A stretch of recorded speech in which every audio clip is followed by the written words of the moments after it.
the strategic reliance on nuclear weapons. More than 15 years after the end of the Cold War, it is absolutely baffling to many that the major nuclear weapon states continue to maintain their nuclear arsenal at a hair trigger alert. So in case of a reported possible nuclear missile, the leaders of these countries will only have 30 minutes to decide whether to retaliate by a nuclear attack, and with that risk the destruction of entire civilizations.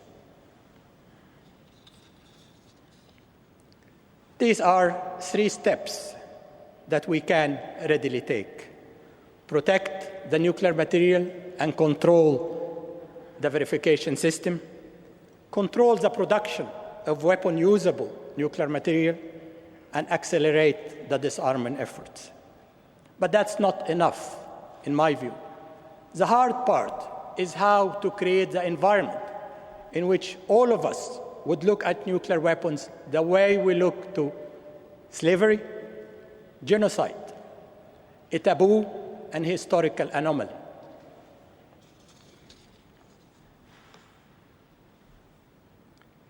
Ladies and gentlemen, whether we believe in evolution, intelligent design, divine creation, one thing is certain: since the recorded history, we have been at war with each other, under the pretext of religion, ideology, ethnicity, and other reasons. And no civilization has ever willingly given up its most powerful weapons. We seem to agree that we can share modern technology, but we do not acknowledge that our values, at their very essence, are shared values. I'm an Egyptian, Muslim, educated in Cairo and New York. I live now in Vienna. My wife and I have spent half our life in the north, half in the south, and we experienced firsthand the unique nature of this human family and the common values we all share. I think Shakespeare expressed best this unique nature of every single member of the human family in The Merchant of Venice, when he asks, "If you prick us, do we not bleed? If you tickle us, do we not laugh? If you poison us, do we not die? And if you wrong us, shall we not revenge?" And lest we forget, there is no religion that is founded on intolerance, and no religion that does not value the sanctity of human life. Judaism values the beauty and joy of human existence. Christianity asks us to treat our neighbors the way we would like to be treated. Islam declares that killing one soul unjustly is the equivalent of the killing of the entire humanity. Hinduism recognizes the entire universe as one family. Buddhism cherishes the oneness of all creation. Some will say this is idealistic to believe in a society that is based on tolerance and the sanctity of human life, where borders, nationalities, ideologies are of marginal importance. To those I say, this is not idealism. This is, in fact, realism. Because history has taught us that wars rarely resolve our differences. Force does not heal old wounds. It opens new ones.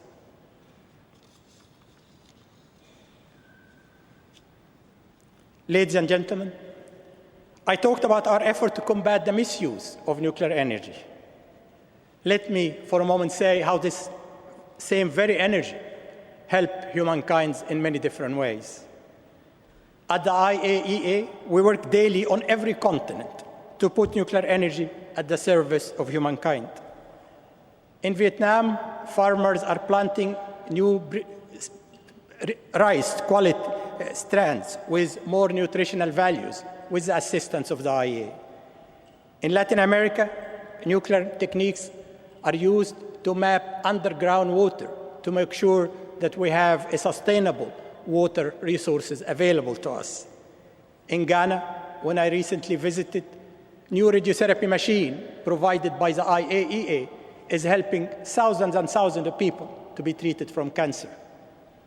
In the South Pacific, Japanese scientists are hard at work using radioisotope techniques to understand the climate change phenomena that's threatening our environment.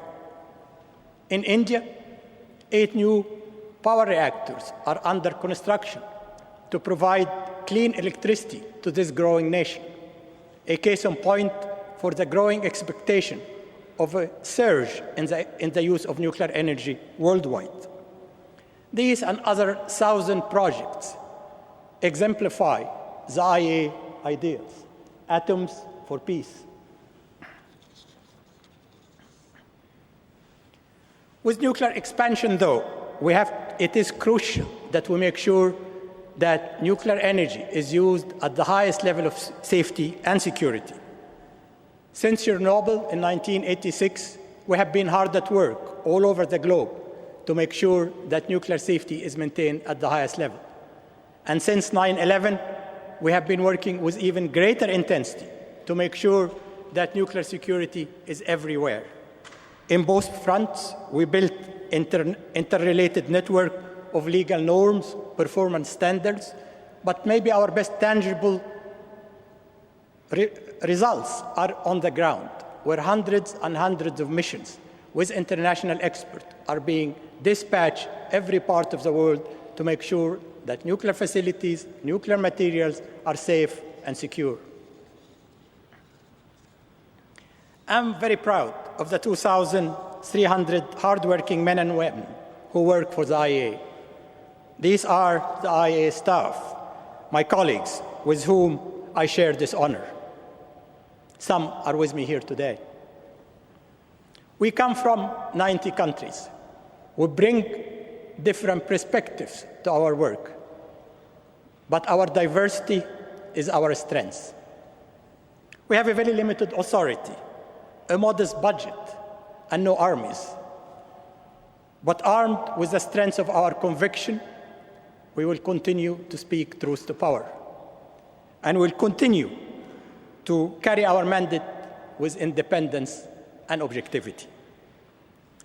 The Nobel Peace Prize is a powerful message for the IAEA and myself. The message is endure, continue your work for peace, security, and development. Durable peace is not a single achievement. It's an environment, it's a process, and above all, it's a commitment.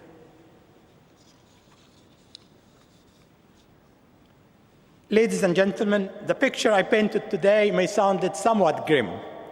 Let me conclude by saying why I have hope. I have hope because globalization is enabling nations and people to be politically, economically, and socially interdependent, and making war more and more unacceptable as a way to resolve our differences. If I look to the 25 members of the European Union, the prospect of them using force to settle their differences is almost absurd. The same is emerging with regard to the Organization for Security and Cooperation in Europe, with 55 member nations from Europe, Central Asia, and North America.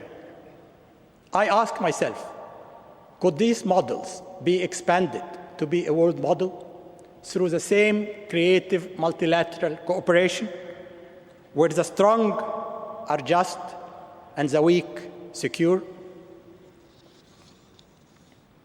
I have hope because civil society is now better informed and more engaged.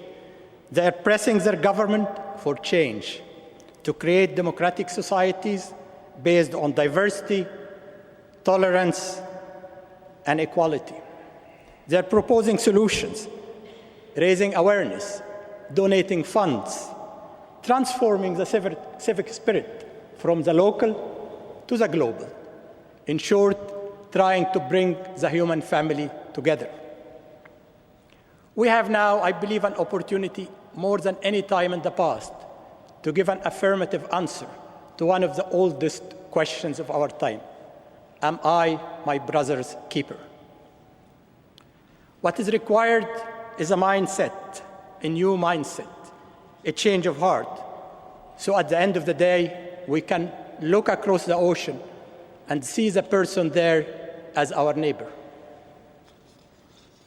Finally, I have hope because what I see in my children and many of their generation. I took my first trip abroad at the age of 19. My children were much more fortunate than I. They took their first trip abroad as infants, and they grew up in a multicultural environment. And I tell you absolutely that they are totally oblivious to color, race, or nationality.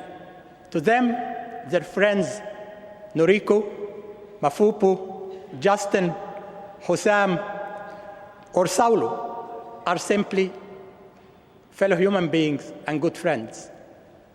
Globalization, through travel, media, communication, can help us to achieve what my son and daughter and their generation have achieved. See each other simply as human beings. Your Majesties, Your Royal Highness, ladies and gentlemen, imagine what would happen if the nation of the world spent as much on development as on the machines of war. Imagine what would happen if every human being would be able to live in freedom and dignity. Imagine a world when we shed the same tears when a child dies in Darfur or in Vancouver. Imagine a world when we settle our differences through dialogue and diplomacy and not through bombs and bullets. Imagine that the only nuclear weapons remaining are the relics in our museums. Imagine the legacy we could leave to our children. Imagine that such a world is actually within our grasp. Thank you very much. Tusen tack.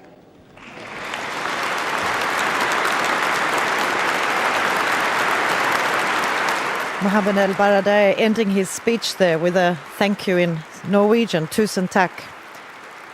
An incredibly enlightening and powerful speech, I'm sure you will all agree.